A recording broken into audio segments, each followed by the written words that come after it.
اس میں پاکستان حالت جنگ میں ہے. دوسری طرف یہ ہے کہ اس طرف تو وہ روایتی جنگ کی تیاری کر رہا ہے اور ہمیں نہیں پتا کہ کس قسم کے ہتھیار استعمال کرے گا, کس قسم کے پلیٹ فارمز استعمال کرے گا.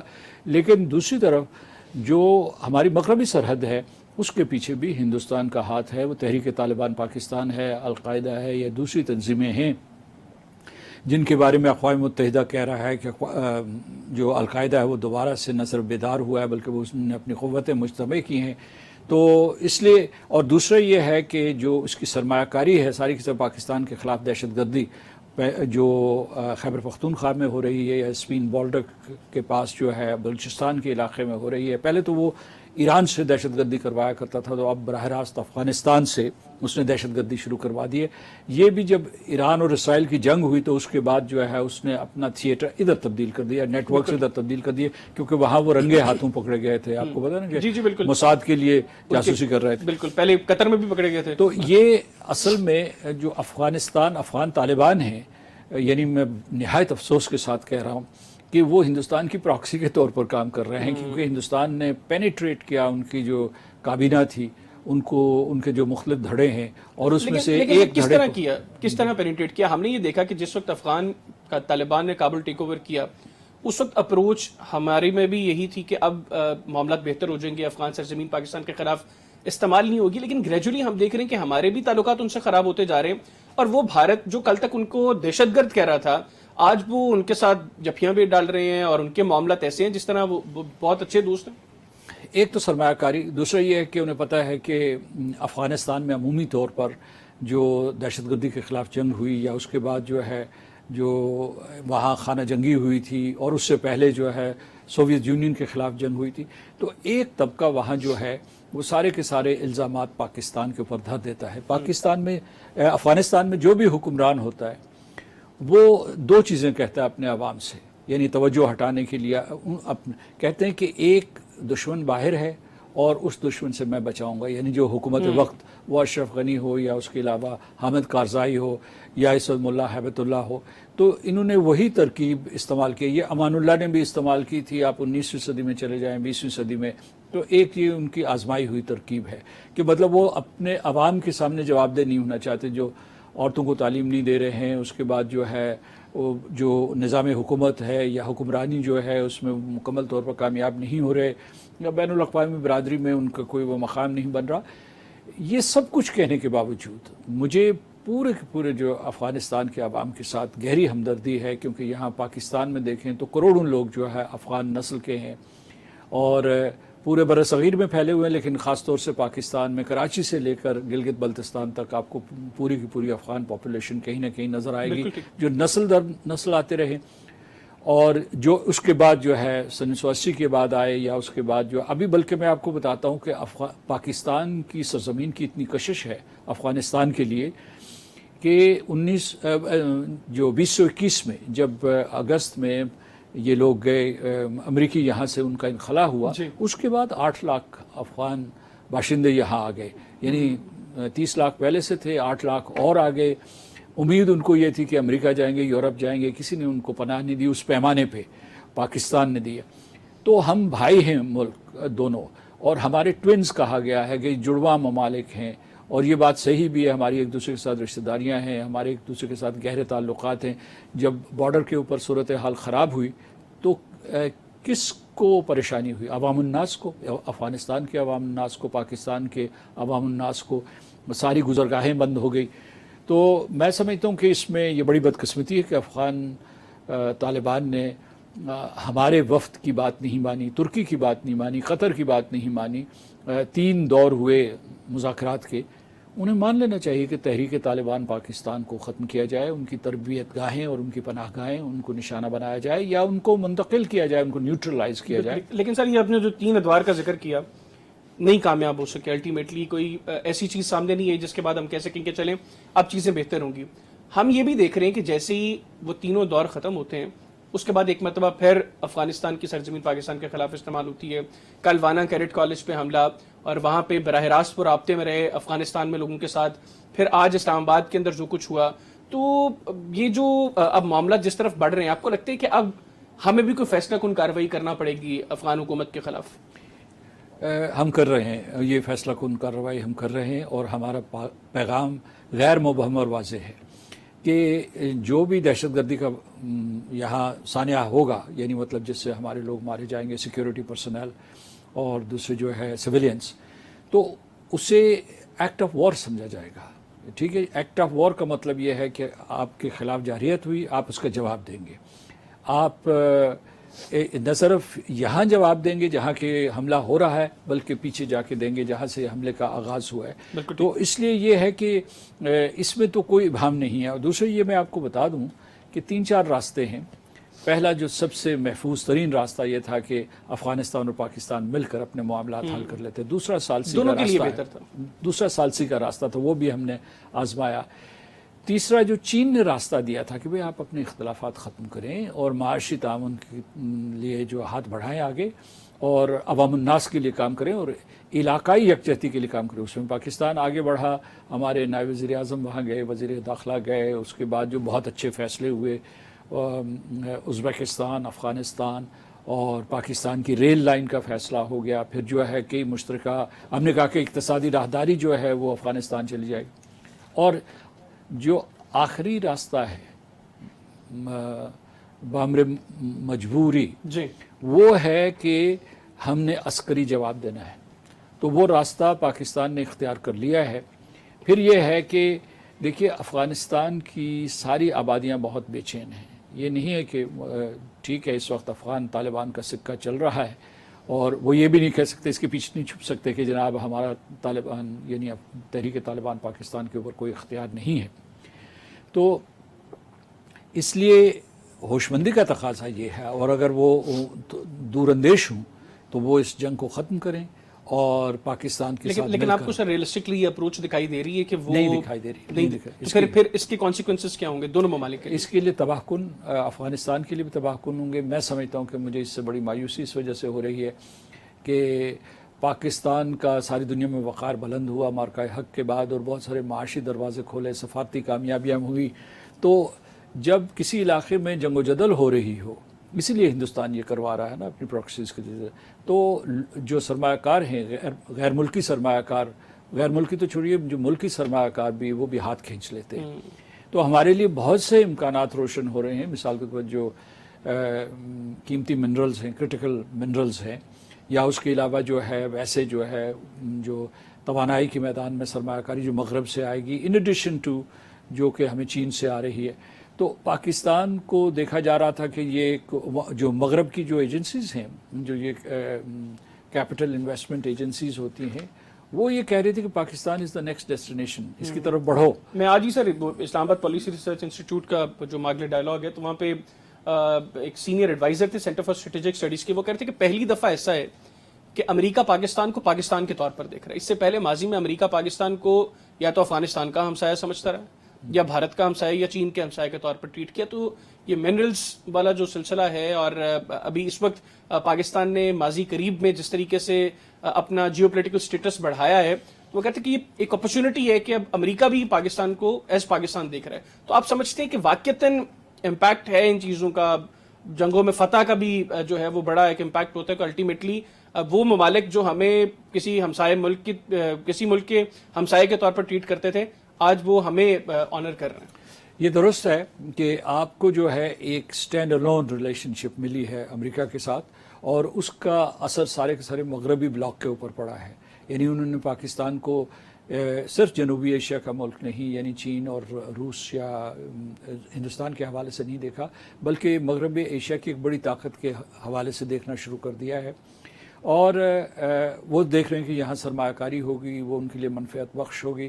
تو اس لیے یہ کہ ہمارے حالات بدل رہے ہیں، اسی لیے جو دشمن قوتیں ہیں وہ پاکستان کو سبوتاژ کرنا چاہتی ہیں تاکہ یہ اس کی جو اٹھان ہے اسے کسی طریقے سے روکا جائے. اچھا سر، یہ بتائیے گا، آپ نے ایکٹ آف وار کا ذکر کیا کہ اگر پاکستان میں افغانستان کے تھرو کوئی دہشت گردی کا واقعہ ہوتا ہے اور اس میں کوئی کیجویلٹیز ہوتی ہیں تو پاکستان اس کو ایکٹ آف وار کنسیڈر کرے گا.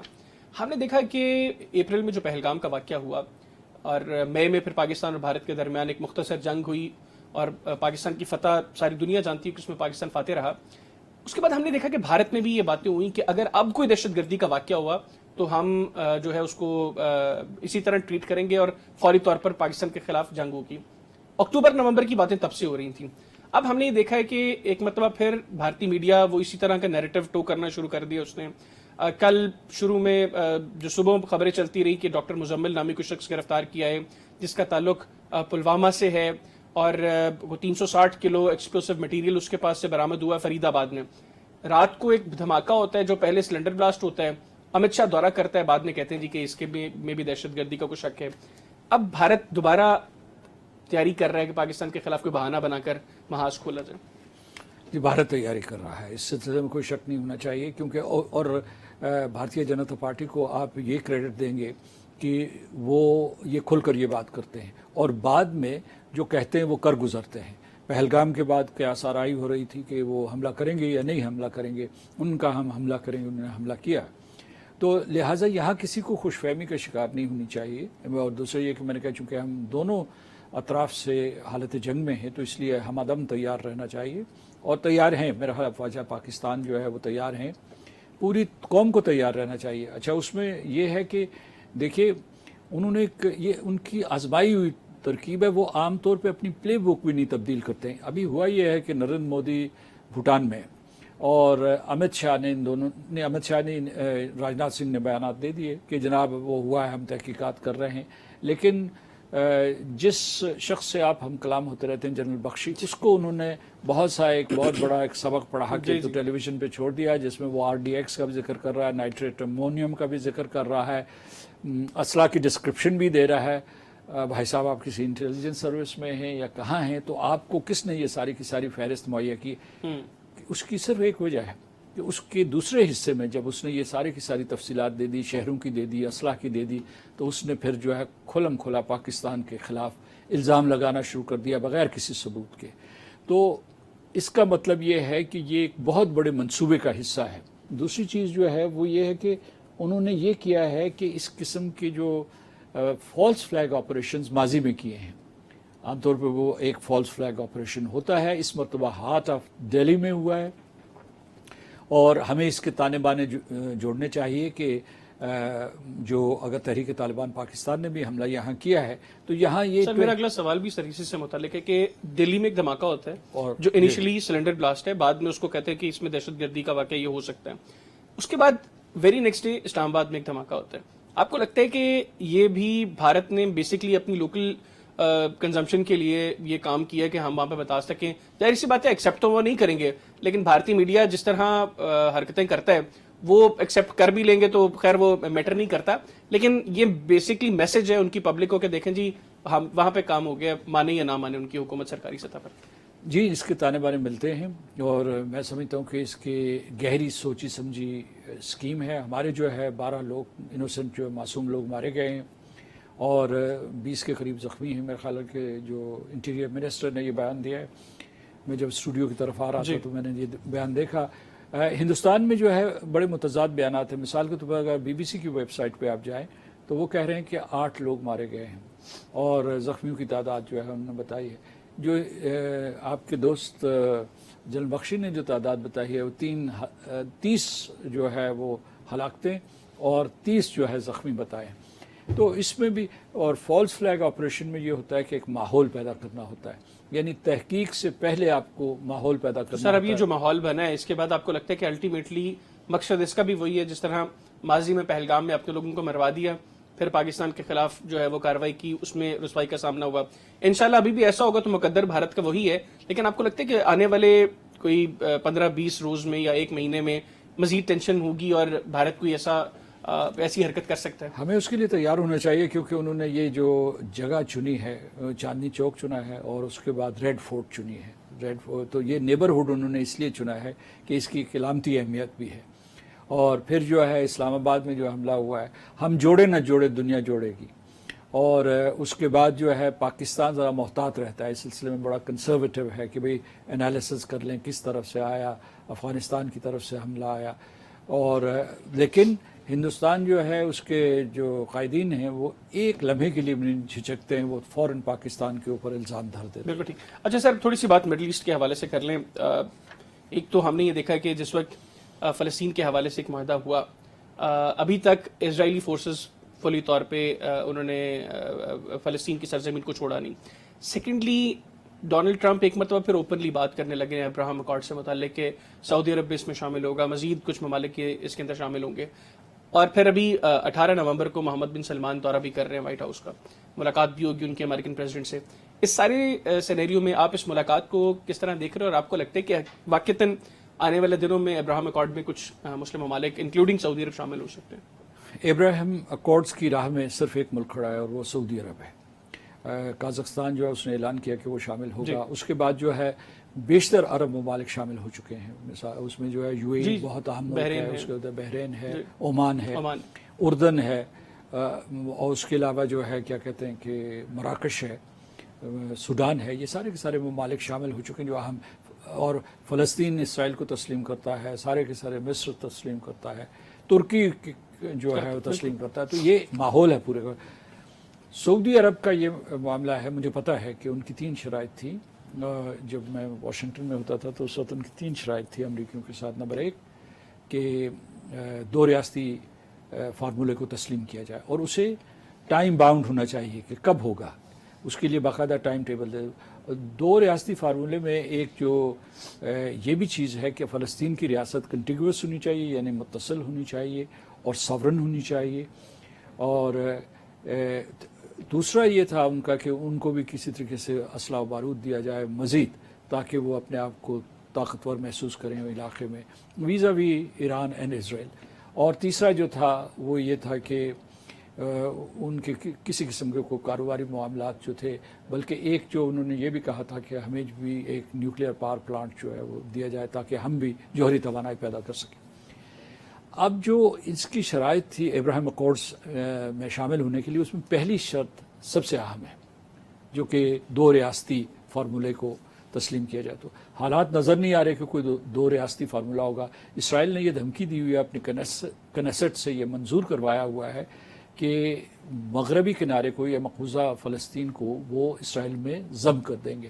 دوسری طرف جو ہے غزہ جو ہے اس میں اس وقت 54% جو ان کا علاقہ ہے اس پہ اسرائیلی فوجیوں کا پہلے سے قبضہ ہے. یعنی انہوں نے وہ پورے کا پورا وڈرا نہیں کیا, انہوں نے فیز 2 میں وڈرا کرنا ہے. اور اس کی جو سرحدیں ہیں اس پہ اسرائیل کا محاصرہ ہے. تو اس کا مطلب یہ ہے کہ وہ فلسطینی رقبہ جو ہے وہ مقبوضہ فلسطین کے ساتھ جڑ نہیں سکتا. ایک کوئی انٹرنیشنل سیکیورٹی فورس کے بارے میں تجویز ہے جو اقوام متحدہ کی سیکیورٹی کونسل کو پیش کر دی گئی ہے.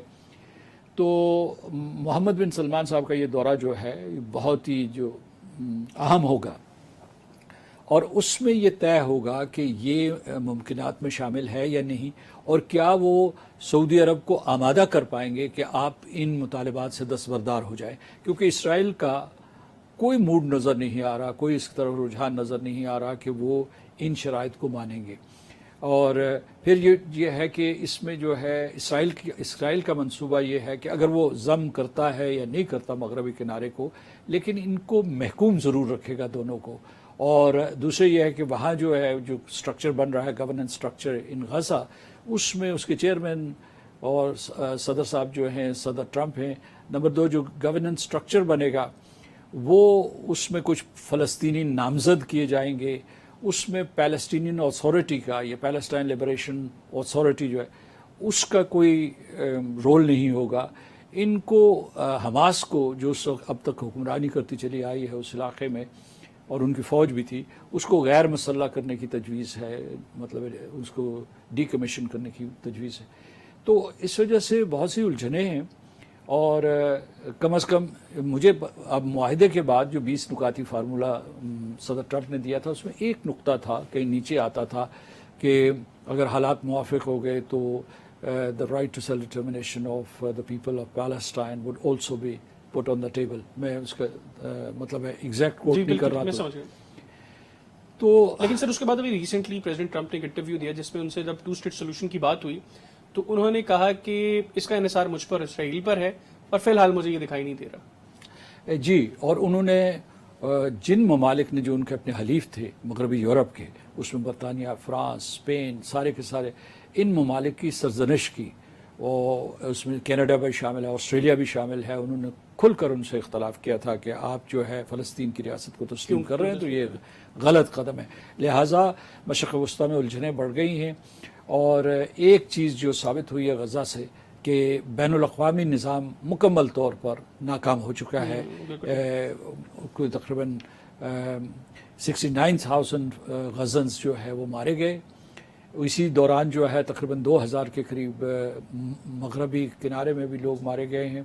اور جو وہاں عمارتوں کے ڈھانچے تھے وہ آپ نے مسمار ہوتے ہوئے خود لائیو سکرینز کے اوپر دیکھیں. بالکل. آخر میں سر یہ بتائیے گا، آج میں پروفیسر ڈاکٹر وکٹر گاؤ کو سن رہا تھا، وہ کہتے ہیں کہ 1971 میں پاکستان برج بنا امریکہ اور چین کے درمیان، جس کے بعد جو ٹینشن کا ماحول تھا دونوں ممالک کے درمیان وہ تھوڑا معاملات بہتر ہوئے. اور اس وقت کے امریکی صدر نے اسلام آباد سے ایک سیکرٹ وزٹ کیا بیجنگ کا. وہ یہ کہہ رہے تھے کہ اب جو حالات ہیں جس میں بیک وقت پاکستان کے چین کے ساتھ بہت اچھے تعلقات ہیں اور امریکہ کے ساتھ بھی بہت اچھے تعلقات ہیں، پاکستان دوبارہ برج کا کردار ادا کر سکتا ہے. آپ کو لگتا ہے کہ اس وقت واقعتاً جو معاملات ہیں چین کی طرف سے تو ٹھیک ہے، امریکہ میں آپ نے کافی عرصہ گزارا ہے، آپ امریکن اسٹیبلشمنٹ کی اپروچ کو بھی سمجھتے ہیں، وہاں سے کوئی ہے ایسے ماحول کے چین کے ساتھ تعلقات کو بہتر کیا جائے اور اس میں پاکستان کردار ادا کر سکتا ہے؟ میں چین بھی 8 سال رہا ہوں تو میں آپ دونوں کو بہت بہتر سمجھتے ہیں. جی تو میں آپ کو یہ بتاتا ہوں کہ جو پاکستان پل بن سکتا ہے پل بن رہا ہے. اور میں سمجھتا ہوں اس مرتبہ جو ہے وہ کوئی سیاسی یا اسٹریٹجک پل نہیں بن رہا، ایک معاشی پل بن رہا ہے. اور اس میں مثال کے طور پر امریکہ سے بھی سرمایہ کاری ہو، چین سے بھی سرمایہ کاری ہو. بڑا شور شرابہ تھا جب میں وہاں تھا کہ جی چین سے ڈی کپل کریں گے، کہ مطلب جو امریکہ نے وہاں سرمایہ کاری کی ہے اس کو ہندوستان میں منتقل کیا جائے یا انڈونیشیا میں منتقل کیا جائے. تو اب پاکستان بھی ایک امیدوار ہے، یعنی امریکی کچھ صنعتیں یا کچھ اس کے علاوہ جو ہے ان کے سرمایہ کاری یہاں بھی ہو سکتی ہے. اور دوسرا، ہم نے ہمیشہ ان کو کہا ہے کہ چین کے ساتھ ہمارے مضبوط ترین تعلقات ہیں، لیکن آپ کے ساتھ بھی ہم بہت اچھے تعلقات چاہتے ہیں. اس کی وجہ یہ ہے کہ پاکستان ایک بڑا ملک ہے، 25 کروڑ کا ایک ملک ہے. یہ کچھ چھوٹا ملک نہیں ہے، اور اس کا نہ صرف اب بلکہ مستقبل میں بھی ایک بہت اہم کردار ہوگا. تو اور میں اس بات پہ بہت خوش ہوں کہ صدر ٹرمپ اور اس کی ٹیم نے بڑے غور سے اس بات کو سنا. مارکو روبیو جو ہیں انہوں نے پچھلے دنوں ایک بیان دیا، بہت خوشائند بیان تھا ان کا، کہ مارکہ حق سے پہلے میں پاکستان کے ساتھ رابطہ کر چکا تھا کہ ہم ان تعلقات کو سنواریں، کیونکہ کوئی جو ہے ان سے سوال کر رہا تھا کہ کیا سارے کے سارے جو معاملات مارکہ حق کے بعد طے ہوئے.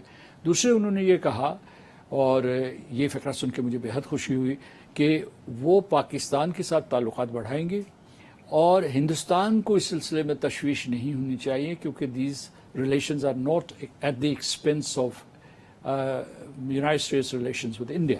اس میں خوشی کی بات یہ ہے کہ یہی فکرے وہ ہمیں کہا کرتے تھے ماضی میں کہ جی ہمارے ہندوستان کے ساتھ ہم تعلقات بڑھا رہے ہیں تو آپ کو تشویش نہیں ہونی چاہیے، کیونکہ یہ آپ کے ایکسپینس پہ نہیں. تو کچھ تھوڑا سا زاویہ تبدیل ہوا امریکہ کا، پھر اس کے بعد پورے کا پورا پیرایا تبدیل ہو گیا ہے. تو یہ پاکستان کے لیے خوش آئند ہے. اب سوال یہ پیدا ہوتا ہے کہ ہم سیاسی استحکام اور سیاسی تسلسل کی فضا قائم کر کے کیا ان مواقع سے فائدہ اٹھا سکتے ہیں یا نہیں، کیونکہ یہ جو مواقع ہوتے ہیں یہ بھی تاریخ گواہ ہے کہ فلیٹنگ ہوتے ہیں، یہ نہیں ہے کہ یہ ہمیشہ قائم رہتے ہیں. تو ان سے اس طریقے سے ہمیں جو ہے موقع کا پورے طریقے سے فائدہ اٹھانا چاہیے، تاکہ قوم جو ہے ابھر کر جو بین الاقوامی برادری ہے اس پہ ایک نمایاں اور سب سے چمکتا ہوا ستارہ بنے. بالکل. تھینک یو ویری مچ سر، بہت شکریہ آپ نے پروگرام کے لیے وقت نکالا. ہمیشہ بڑا اچھا لگتا ہے آپ سے گفتگو کر کے. ناظرین، صدر صاحب ہمارے ساتھ موجود تھے، گفتگو ان کی آپ نے تفصیلاً سنی. امید کرتا ہوں کہ ہمارے لوگ اس چیز کو انڈرسٹینڈ کریں گے اور معاملات جو ہیں وہ بہتری کی طرف جائیں گے. الٹیمیٹلی آج کے پروگرام سے مجھے اجازت دیجیے، آپ سے ملاقات ہوگی انشاءاللہ اگلے ہفتے. تب تک کے لیے حیدر ریاض خان اور انسائٹ کی ٹیم کو اجازت دیجیے. اللہ حافظ. پاکستان ہمیشہ زندہ باد.